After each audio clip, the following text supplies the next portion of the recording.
Hi, my name is Fred Venne with the Benesky Museum of Natural History at Amherst College, and I'm here to present one of our slabs. The particular slab that you're looking at is a red sandstone that dates back, well, give or take a little bit, about 190 million years. This sandstone formed after kind of years of deposition. You know, there was kind of layer upon layer upon layer of sediment that was being deposited, and over time, as the sediment was being deposited, it ended up forming a kind of a nice mud. And that mud sat, and in this case it was sitting up on top of a little hill, a little incline. And as it was collecting, the mud was sitting, there was a little extra rain that may have collected, and then just all of a sudden what happened is the mud kind of slumped, and it kind of slumped right down, and it kind of gave a nice smooth surface, a canvas. The beginning of what was going to be, I guess, a painting that lasted over 190 million years, and this is it.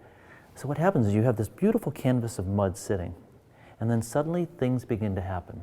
The first thing that begins to happen is there's some dark clouds that kind of come together, and as these dark clouds come together quickly and they begin to open up, this incredible rain shower begins to just burst, and this bursting shower throws huge raindrops down and starts pelting the mud.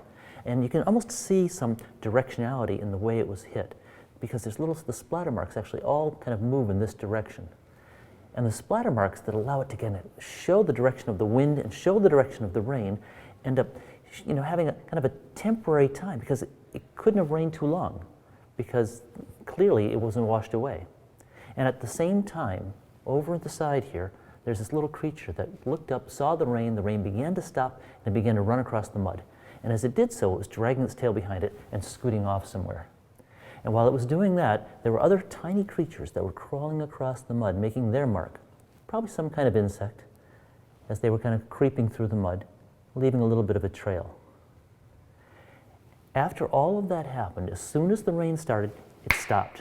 And it stopped so quickly, and the sun came out, and it began to dry the piece of mud, and it really baked it for probably, a day, 2 days, 3 days, enough to harden it. And after a week or so, it was sitting pretty stable, and then suddenly, as the water collected again up top of that little cliff, it collected and the mud began to loosen up. Another slump of mud came down, covering this.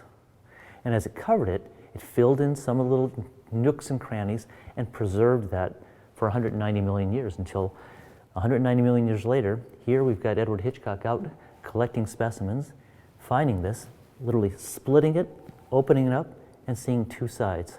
One side, the impressions of the past, the other side, a cast of those impressions.